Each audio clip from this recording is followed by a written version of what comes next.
Hi guys, welcome to revision time. आज मैं ला रही हूँ आप सभी के लिए DSSB फार्मासिस्ट एग्ज़ाम 2025 के लिए प्रैक्टिस सेट की वीडियो। तो जिनके भी एग्ज़ाम 6 और 7 मई को होने वाले हैं उन लोगों के लिए ये प्रैक्टिस सेट की वीडियो है। इस वीडियो में आपको बहुत ही इंपॉर्टेंट जीके जीएस के क्वेश्चन मिलेंगे जिससे कि आपको एग्ज़ाम में काफ़ी हेल्प मिलेगी। आप अपने बहुत कम समय में यहाँ बहुत सारे क्वेश्चन की तैयारी कर सकते हैं। तो चलिए स्टार्ट करते हैं आज की वीडियो। मगर वीडियो को स्टार्ट करने से पहले अगर आप चैनल पर पहली बार आएँ तो चैनल को ज़रूर सब्सक्राइब कर लें और साथ ही इस वीडियो को लाइक भी ज़रूर कर दें। तो चलिए स्टार्ट करते हैं आज की ये प्रैक्टिस सेट की video. Question number 1, Indian super league 2024-25 का खिताब किसने जीता? इसका आंसर है मोहन बागान सुपर जायंट ने। कोलकाता स्थित मोहन बागान सुपर जायंट ने इंडियन सुपर लीग 2024-25 का खिताब जीता है। उपविजेता रही बेंगलुरु FC। संस्करण था 11वां। ISL 2024-25 का फाइनल 12 अप्रैल 2025 को कोलकाता स्थित विवेकानंद युवा भारती क्रीड़ांगन स्टेडियम में खेला गया। मोहन बागान सुपर जायंट का यह दूसरा ISL खिताब था।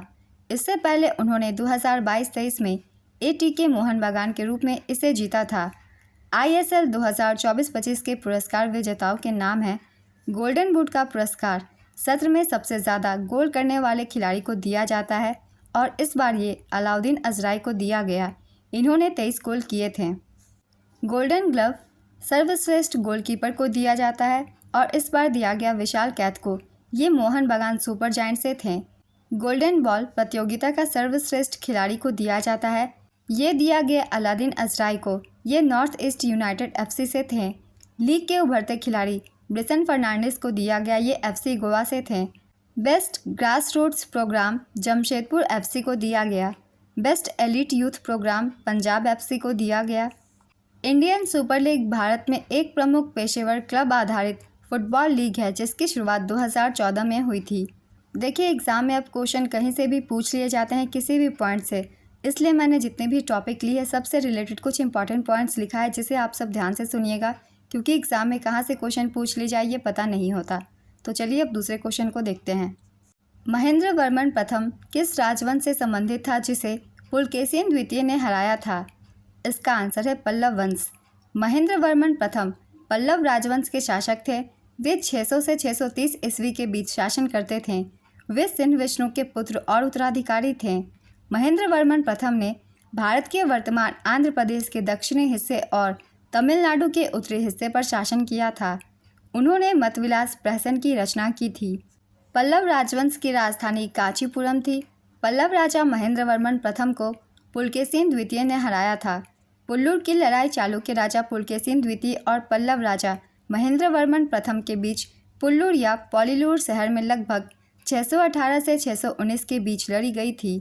नरसिंह वर्मन प्रथम एक पल्लव सम्राट थे जो महेंद्र वर्मन प्रथम के पुत्र थे। नरसिंह वर्मन प्रथम के शासनकाल के दौरान प्रसिद्ध पंचरथ, एक अखंड रॉक कट मंदिर परिसर और यूनेस्को विश्व धरोहर स्थल का निर्माण किया गया था। पल्लव राजा नरसिंह वर्मन प्रथम ने वातापी कुंड की उपाधि धारण की थी। नरसिंह वर्मन प्रथम ने चालुक्य राजा पुलकेशिन द्वितीय को हराया था। ये सभी पॉइंट्स बहुत ही इंपॉर्टेंट है। कभी पल्लव राजवंश से तो कभी महेंद्र वर्मन से क्वेश्चन पूछ लिए जाते हैं, इसलिए इन सभी पॉइंट्स को भी याद रखिएगा। हर एक पॉइंट से क्वेश्चन पूछे जाते हैं। अगला क्वेश्चन है, 91वें संविधान संशोधन के तहत कितने प्रतिशत मंत्रिपरिषद की नियुक्ति की जाती है? इसका आंसर है 15%। चिपको आंदोलन कहाँ से शुरू हुआ था? इसका आंसर है गढ़वाल हिमालय से। चिपको आंदोलन उत्तराखंड के गढ़वाल हिमालय में चमोली जिले के रेनी गांव में 1973 में शुरू हुआ था।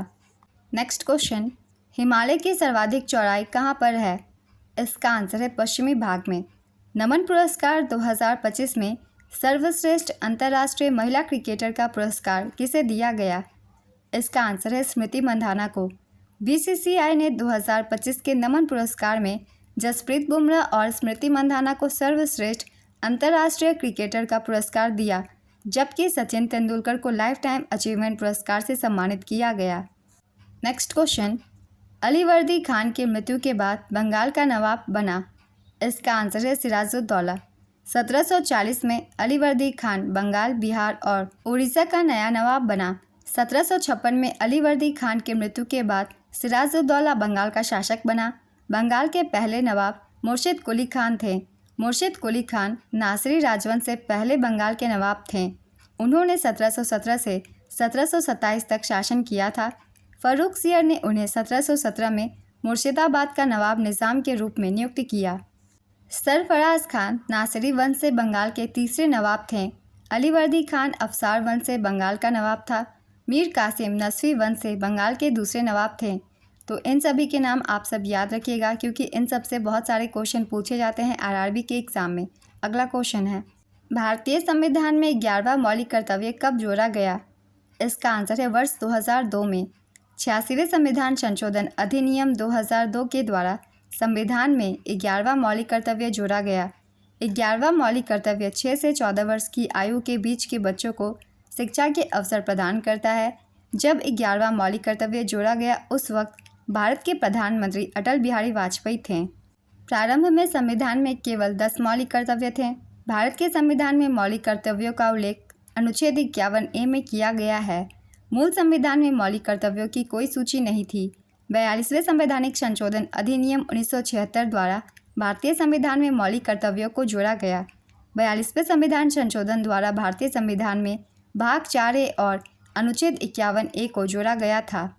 स्वर्ण सिंह समिति की सिफारिश पर मौलिक कर्तव्यों को भारतीय संविधान में जोड़ा गया। मौलिक कर्तव्य के विचार को रूसी संविधान से ग्रहण किया गया था। तो ये क्वेश्चन बहुत ही ज़्यादा इम्पॉर्टेंट है। इस क्वेश्चन से हर एक एग्ज़ाम में एक नए क्वेश्चन पूछ लिए जाते हैं, चाहे वो एग्ज़ाम NTPC की हो, RPF, SSC, कोई भी स्टेट की एग्ज़ाम हो, इस टॉपिक से क्वेश्चन पूछ लिए जाते हैं। तो इस क्वेश्चन के जितने भी पॉइंट्स हैं उन्हें आप सब याद रखिएगा, क्योंकि हर एक पॉइंट से अलग अलग हर एग्ज़ाम में क्वेश्चन बनते हैं। सभी पॉइंट इंपॉर्टेंट है, इसलिए सभी को आप सब याद रखिएगा। आपके 1 नंबर पक्के हो जाएंगे एग्ज़ाम में। तो चलिए अब दूसरे क्वेश्चन को देखते हैं। अगस्त 2024 में किस देश को भारत का पहला GI टैग वाला अंजीर का जूस निर्यात किया गया? इसका आंसर है पोलैंड। पोलैंड को भारत का पहला GI टैग वाला अंजीर का जूस पुरंदर निर्यात किया गया। Purandar highlands farmers producer company limited ने पोलैंड को भारत का पहला GI टैग वाला अंजीर का जूस निर्यात करके एक महत्वपूर्ण उपलब्धि हासिल की है। इससे पहले फरवरी 2023 में हांगकांग को भारत की ओर से GI टैग वाले पुरंदर अंजीर की पहली वाणिज्यिक खेप का सफल निर्यात किया गया था। पुरंदर अंजीर से बनाए जाते हैं जो अपने स्वाद, आकार और पोषण मूल्य के लिए प्रसिद्ध हैं, जिन्हें भौगोलिक संकेतक टैग प्राप्त हैं। नेक्स्ट क्वेश्चन, बेकिंग सोडा का रासायनिक नाम क्या है? इसका आंसर है सोडियम बाइकार्बोनेट। इसका उपयोग खाना पकाने में, कीट नियंत्रण और आग बुझाने के यंत्र के रूप में किया जाता है। आइए कुछ महत्वपूर्ण तत्वों के भी रासायनिक नाम हम याद कर लेते हैं, जैसे कि धावन सोडा, इसका रासायनिक नाम है Na2CO3.10H2O। Caustic soda NaOH, baking soda NaHCO3। Plaster of Paris, इसका रासायनिक सूत्र है CaSO4.12H2O। चूना पत्थर CaCO3, संगमरमर CaCO3, व्यंजक चूर्ण CaOCl.Cl, जिप्सम CaSO4.2H2O, सिरका CH3COOH, नीला कशिश CuSO4.5H2O, हरा कशिश FeSO4.7H2O, लाल सिंदूर Pb3O4। नेक्स्ट क्वेश्चन, मोहन वीणा एक संशोधित हवाईयन गिटार जिसे हिंदुस्तानी स्लाइड गिटार के रूप में भी जाना जाता है, किनके द्वारा बनाया और लोकप्रिय बनाया गया था? इसका आंसर है विश्व मोहन भट्ट। पंडित विश्व मोहन भट्ट का जन्म 27 जुलाई 1950 को राजस्थान के जयपुर में हुआ था। वे एक भारतीय शास्त्रीय संगीत वादक हैं। वे मोहन वीणा के जनक भी हैं। 2017 में पद्म भूषण प्राप्तकर्ता विश्व मोहन भट्ट एक हिंदुस्तानी शास्त्रीय संगीत वादक है जो मोहन वीणा बजाते हैं। विश्व मोहन भट्ट ग्रैमी अवार्ड पाने वाले तीसरे भारतीय हैं। पंडित विश्व मोहन भट्ट को 1993 में उनके album a meeting by the river के लिए ग्रैमी पुरस्कार दिया गया था।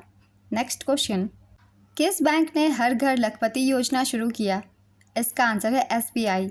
हर घर लखपति एक पूर्व निर्धारित आवर्ती जमा योजना है जिसे ग्राहकों को 1 लाख रुपए या उसके गुणक राशि तक बचत करने में मदद करने के लिए डिज़ाइन किया गया है। साथ ही SBI ने SBI पैट्रॉन्स नामक एक विशेष फिक्स डिपॉजिट योजना पेश की है, जो विशेष रूप से 80 वर्ष और उससे अधिक आयु के वरिष्ठ नागरिकों के लिए बनाई गई है। नेक्स्ट क्वेश्चन, भारत में शस्त्र अधिनियम किसके कार्यकाल में आया था? इसका आंसर है लॉर्ड लिटन के काल में। ब्रिटिश भारत के वायसराय लॉर्ड लिटन की दमनकारी नीतियों में एक और प्रमुख कार्य भारतीय शस्त्र अधिनियम 1878 था। सन 1878 में ब्रिटिश पार्लियामेंट द्वारा पारित 11वें अधिनियम के अनुसार किसी भारतीय नागरिक के लिए बिना लाइसेंस शस्त्र या हथियार रखना अथवा उसका व्यापार करना एक दंडनीय अपराध बन गया। यह अधिनियम अंग्रेजों पर लागू नहीं हुआ। लॉर्ड लिटन का कार्यकाल था 1876 से 1880। इनके शासनकाल में बहुत ही महत्वपूर्ण घटनाएं घटी। चलिए इनसे क्वेश्चन पूछे जाते हैं, इसलिए इन्हें एक बार रिवीजन कर लेते हैं। जैसे कि इन्होंने वर्नाक्यूलर पीस एक्ट लागू किया, इसे इन्होंने 1878 में लागू किया था। इनकी और एक नीति थी शस्त्र अधिनियम 1878। दूसरा अफगान युद्ध इन्हीं के कार्यकाल के दौरान हुआ। रानी विक्टोरिया ने केसर हिंद या भारत की महारानी की उपाधि धारण की। नेक्स्ट क्वेश्चन, वह सुल्तान जिसने प्रथम बार हिंदू धर्म ग्रंथों का फारसी भाषा में अनुवाद कराने का कार्य प्रारंभ किया था। इसका आंसर है फिरोज शाह तुगलक। फिरोज शाह तुगलक तुगलक वंश का शासक था जिसने 1351 से 1388 तक दिल्ली सल्तनत पर शासन किया। तुगलक राजवंश 1320 में उभरा और 1413 में समाप्त हुआ। तुगलक वंश की स्थापना 1320 में गाजी मलिक ने गियासुद्दीन तुगलक की उपाधि धारण करके की थी। नेक्स्ट क्वेश्चन, लता मंगेशकर पुरस्कार 2024 किसे मिला है? इसका आंसर है अमिताभ बच्चन। अमिताभ बच्चन को लता दीनानाथ मंगेशकर पुरस्कार 2024 दिया गया। वहीं संगीतकार AR रहमान को मास्टर दीनानाथ मंगेशकर पुरस्कार दिया गया। वहीं लता दीनानाथ मंगेशकर पुरस्कार 2025 कुमार मंगलम बिरला को दिया गया है, इसे भी याद रखिएगा। अगला क्वेश्चन है, ताजमहल के पीला करने के लिए इनमें से कौन जिम्मेदार है? इसका आंसर है सल्फर डाइऑक्साइड। सल्फर डाइऑक्साइड एक रंगहीन गैस है। यह वायु प्रदूषण के लिए जिम्मेदार जहरीली गैस है। नेक्स्ट क्वेश्चन, 2011 की जनगणना के अनुसार हिंदुओं का पॉपुलेशन परसेंटेज कितना है? इसका आंसर है 79.8%। 2011 की जनगणना के अनुसार भारत में 966.3 मिलियन लोगों की पहचान हिंदुओं के रूप में की गई है, जो देश की आबादी का 79.8% प्रतिनिधित्व करते हैं। चलिए एक बार जान लेते हैं सभी धर्मों की पॉपुलेशन परसेंटेज। हिंदुओं की है 79.8%, मुस्लिम की है 14.2%, ईसाई की है 2.3%, सिख की है 1.7%, बौद्ध की है 0.7%, जैन की है 0.45%। हिमाचल प्रदेश में 95.17% आबादी हिंदू समुदाय की है। नेक्स्ट क्वेश्चन, 2024-25 में भारतीय रेलवे द्वारा कितने लोकोमोटिव का उत्पादन किया गया? इसका आंसर है 1681। भारतीय रेलवे ने वित्त वर्ष 2024-25 में अपने लोकोमोटिव और कोचों का उत्पादन रिकॉर्ड स्तर तक बढ़ा दिया है। भारतीय रेलवे के अनुसार 2024-25 में उसने 1681 लोकोमोटिव और 2024-25 में 7134 कोचों का उत्पादन किया है। भारतीय रेलवे की 5 लोकोमोटिव विनिर्माण इकाइयां हैं। इन सभी के बारे में जान लेते हैं क्योंकि इनसे क्वेश्चन पूछ लिए जाते हैं एग्जाम्स में। पहला है चितरंजन लोकोमोटिव वर्क्स। ये चितरंजन पश्चिम बंगाल के पश्चिम वर्धमान जिले में है। बनारस लोकोमोटिव वर्क्स ये वाराणसी उत्तर प्रदेश में है। पटियाला लोकोमोटिव वर्क्स पटियाला पंजाब में है। Madhepura electric loco factory Bihar के मधेपुरा जिले में है। वेबटेक लोकोमोटिव प्राइवेट लिमिटेड बिहार के सारण जिले के मढ़ौरा में स्थित है। भारतीय रेलवे की यात्री कोच उत्पादक इकाइयां हैं इंटीग्रल कोच फैक्ट्री। ये पेरम्बूर चेन्नई तमिलनाडु में स्थित है। इसकी स्थापना 1955 में हुई थी। रेल कोच फैक्ट्री ये कपूरथला पंजाब में स्थित है। इसकी स्थापना 1985 में हुई थी। मॉडर्न कोच फैक्ट्री ये रायबरेली उत्तर प्रदेश में है। इसकी स्थापना 2007 में हुई थी। नेक्स्ट क्वेश्चन, भारत का सबसे लंबा राष्ट्रीय जलमार्ग कौन सा है? इसका आंसर है राष्ट्रीय जलमार्ग 1। कुछ प्रमुख राष्ट्रीय जलमार्ग है, चलिए इनके बारे में भी जान लेते हैं क्योंकि राष्ट्रीय जलमार्ग से क्वेश्चन पूछ लिए जाते हैं NTPC के एग्ज़ाम में। पहले जान लेते हैं राष्ट्रीय जलमार्ग 1 के बारे में। ये प्रयागराज से हल्दिया तक है। गंगा भागीरथी हुगली नदी पर स्थित है। कौन सी राष्ट्रीय जलमार्ग कौन सी नदी पर स्थित है, इसे भी याद रखिएगा। अब जान लेते हैं राष्ट्रीय जलमार्ग 2 के बारे में। ये सादिया से धुबरी तक ब्रह्मपुत्र नदी पर स्थित है। ये बहुत ही इंपॉर्टेंट है, इसकी हमेशा जगह पूछ ली जाती है कहाँ से कहाँ तक है। तो ये सादिया से धुबरी तक है जो कि असम में पड़ता है, तो इसे याद रखिएगा। अब जान लेते हैं राष्ट्रीय जलमार्ग 3 के बारे में। ये कोल्लम से कोटापुरम तक स्थित है। पश्चिमी तट नहर और चंपकारा नहर पर स्थित है। राष्ट्रीय जलमार्ग 4 काकीनाडा से पुदुचेरी तक बकिंघम नहर पर स्थित है। राष्ट्रीय जलमार्ग 5 पश्चिम बंगाल और उड़ीसा राज्य में है। यह ब्राह्मणी नदी पर स्थित है। राष्ट्रीय जलमार्ग 6 बराक नदी के लखीमपुर और भांगा के बीच 71 किलोमीटर का जलमार्ग है। राष्ट्रीय जलमार्ग 6 असम, नागालैंड, मिजोरम, मणिपुर, त्रिपुरा और अरुणाचल प्रदेश से होकर गुजरता है। नेक्स्ट क्वेश्चन, कोरियोग्राफर कुमुदनी लाखिया का निधन हो गया है। उन्हें किस वर्ष पद्म विभूषण दिया गया था? इसका आंसर है 2024 में। प्रख्यात कथक नृत्यांगना और कोरियोग्राफर कुमुदनी लाखिया का हाल ही में निधन हो गया। उनका जन्म 17 मई 1930 को अहमदाबाद में हुआ था। उन्हें वर्ष 2024 में भारत सरकार द्वारा पद्म विभूषण से नवाजा गया था। इससे पहले उन्हें 2010 में पद्म भूषण और 1987 में पद्मश्री से सम्मानित किया जा चुका है।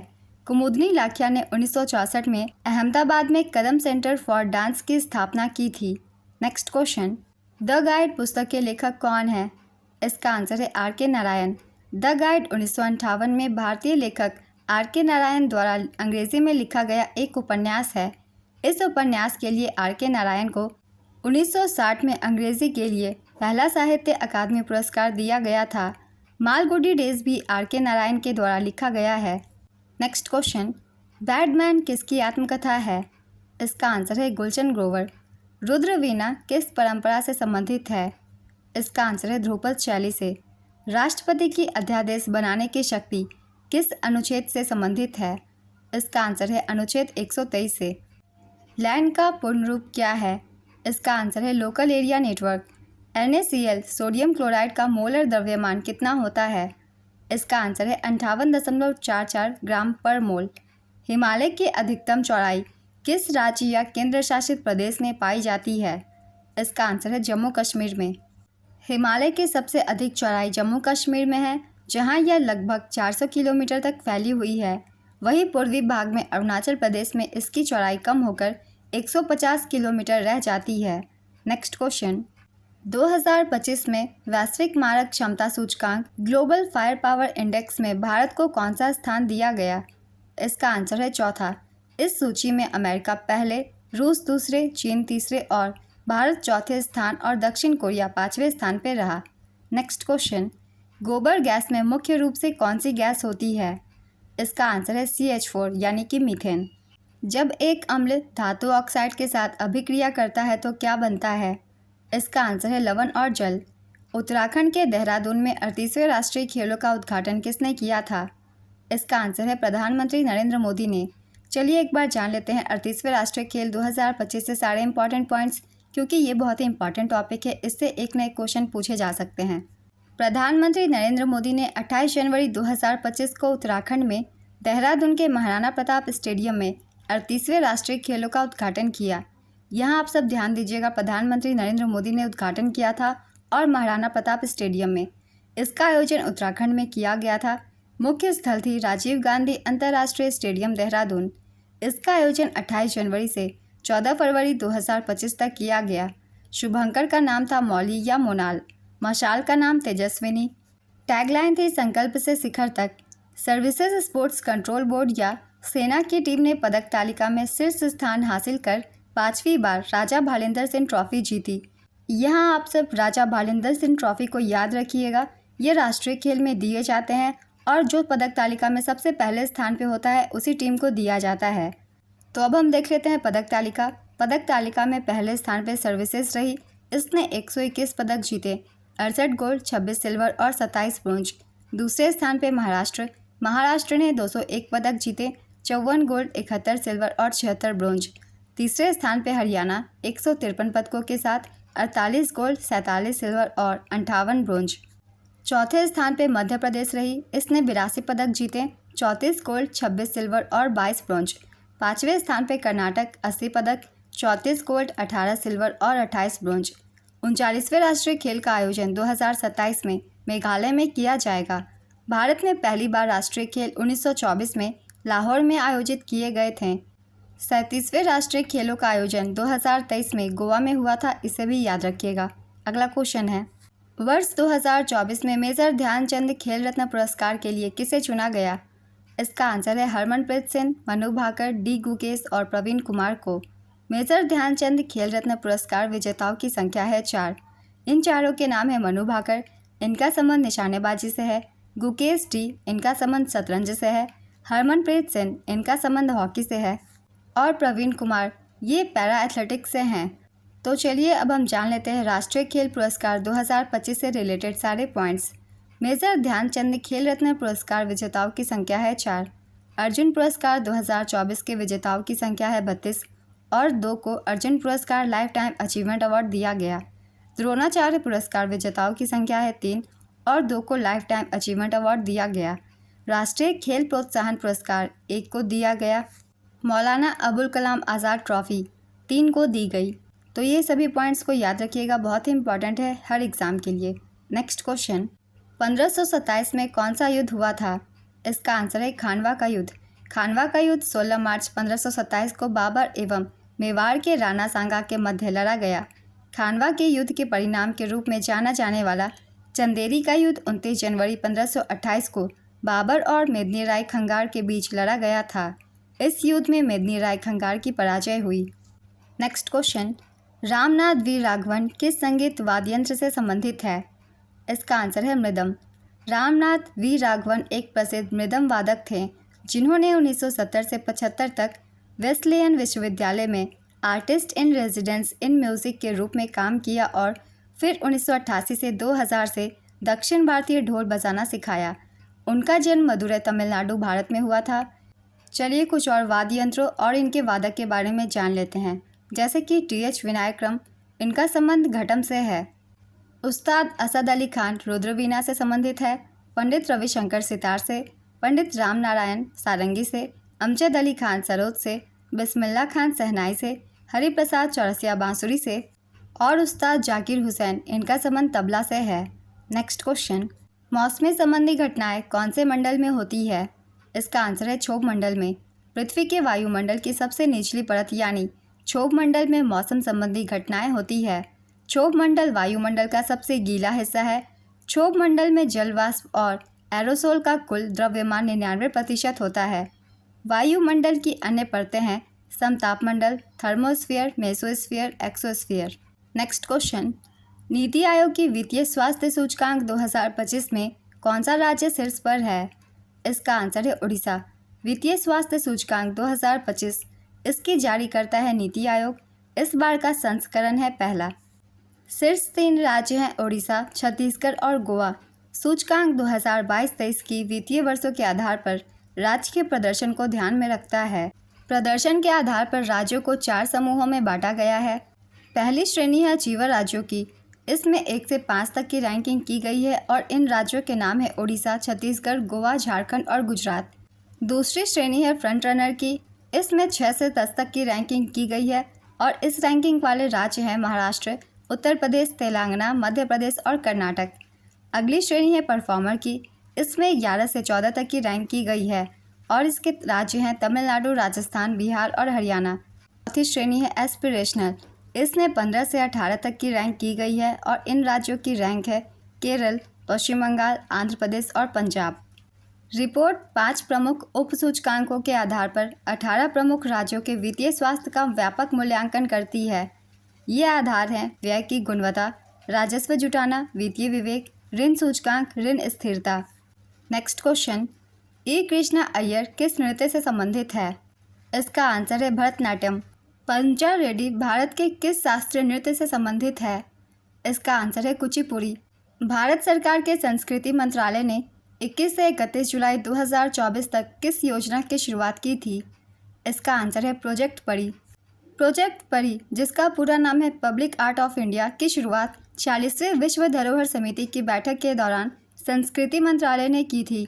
यह भारत की सार्वजनिक कला से जुड़ी एक परियोजना है। प्रोजेक्ट परी का उद्देश्य दिल्ली के सौंदर्य और सांस्कृतिक दृष्टिकोण को ऊपर उठाने के लिए एक मंच प्रदान करना है, साथ ही हमारी राष्ट्रीय राजधानी की समृद्ध ऐतिहासिक विरासत में भव्यता जोड़ना है। नेक्स्ट क्वेश्चन, उदासीन विलयन का पीएच मान कितना होता है? इसका आंसर है 7। उदासीन विलयन का पीएच मान 7 होता है।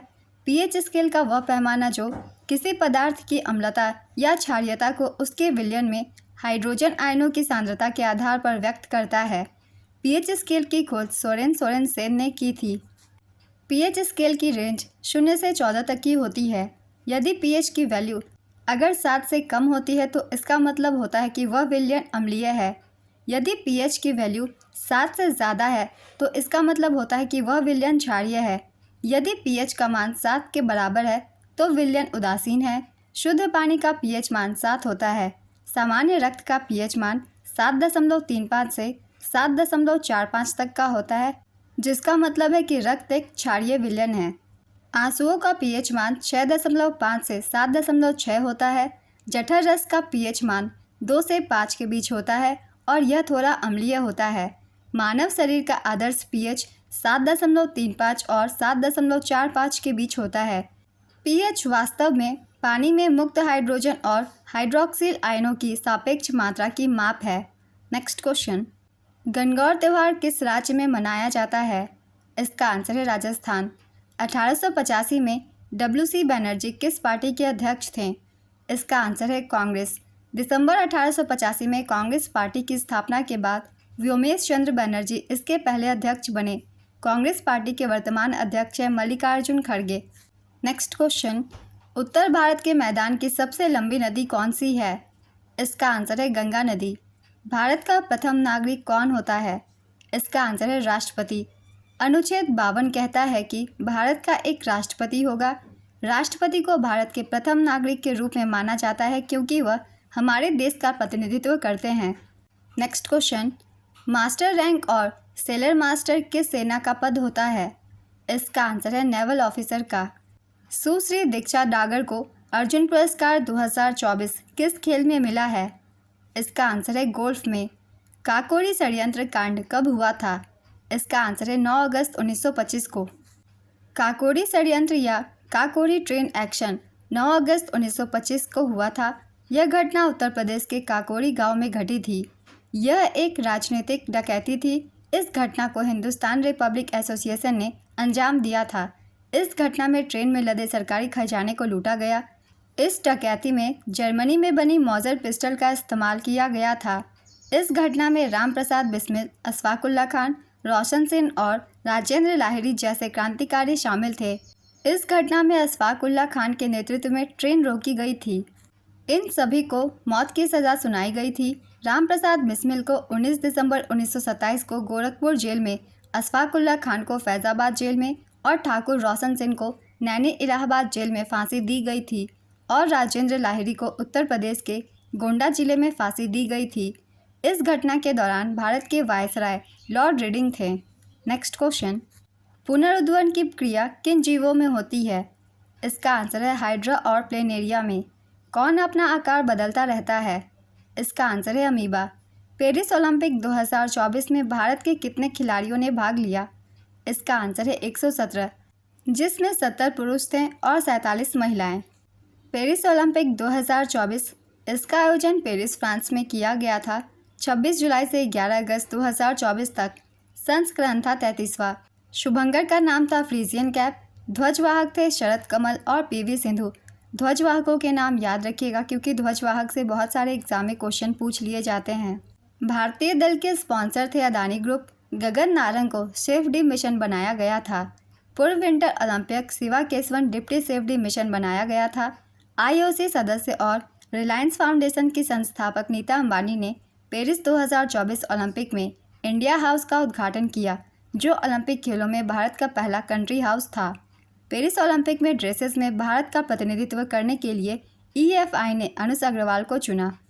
पेरिस ओलंपिक में भारत की पहली महिला ज्यूरी सदस्य बिल्किस मीर को बनाया गया। पेरिस इससे पहले 1900 और 1924 में ओलंपिक खेलों का आयोजन कर चुका है। पेरिस 3 बार शीतकालीन ओलंपिक का भी आयोजन कर चुका है, 1924 में, 1968 में और 1992 में। पिछला ग्रीष्मकालीन ओलंपिक 2020 टोक्यो, जापान में आयोजित किया गया था और अगला ग्रीष्मकालीन ओलंपिक 2028 में लॉस एंजल्स, अमेरिका में आयोजित किया जाएगा। तो ये सारे पॉइंट्स बहुत ही इंपॉर्टेंट है क्योंकि पेरिस ओलंपिक से क्वेश्चन पूछे जा सकते हैं RRB के एग्ज़ाम में। तो अगर आप तैयारी कर रहे हैं तो आप इन सभी पॉइंट्स को बहुत ही ध्यान से सुनिएगा। नेक्स्ट क्वेश्चन, पहला जनजातीय खेल महोत्सव किस वर्ष आयोजित किया गया था? इसका आंसर है 2023 में। 9 से 12 जून 2023 को ओडिशा के भुवनेश्वर के Kalinga institute of social sciences में इसका आयोजन किया गया था।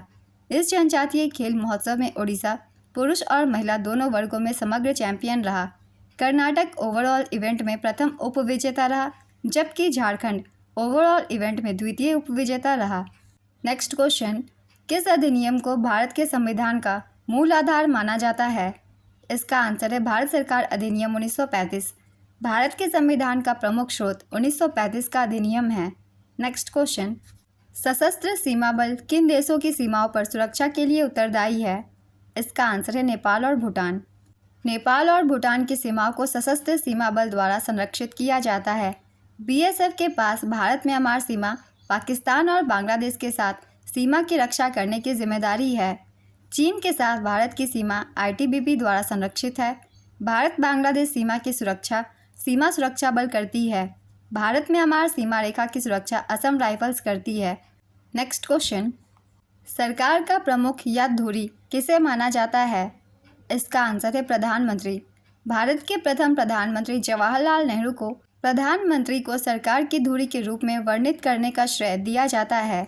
नेक्स्ट क्वेश्चन, तुर्कान चहलगानी का गठन किसके द्वारा किया गया था? इसका आंसर है इल्तुतमिश के द्वारा। इल्तुतमिश ने 40 शक्तिशाली सैन्य नेताओं के एक नए वर्ग तुर्कान चहलगानी का गठन किया। ये तुर्की अमीर थे जो सल्तनत के प्रशासन में सुल्तान को सलाह देते थे और मदद भी करते थे। इस समूह को बलबन ने समाप्त कर दिया था। आज की ये वीडियो कंप्लीट होती है। बहुत ही इंपॉर्टेंट क्वेश्चन है प्रैक्टिस सेट के। ये सारे क्वेश्चन आपको हर एग्जाम में हेल्प करेंगे, तो वीडियो को बहुत ही ध्यान से देखिएगा। और अगर आप सभी को ये वीडियो हेल्पफुल लगे तो इसे लाइक ज़रूर कर दीजिएगा और इस तरीके की प्रैक्टिस सेट के लिए चैनल को भी ज़रूर सब्सक्राइब कर लीजिए। आप सभी को ऐसे इन्फॉर्मेटिव वीडियो हमेशा मिलते रहेंगे। तो फिर मिलते हैं अगली वीडियो के साथ। आप सभी को आने वाले एग्जाम्स के लिए ऑल द बेस्ट।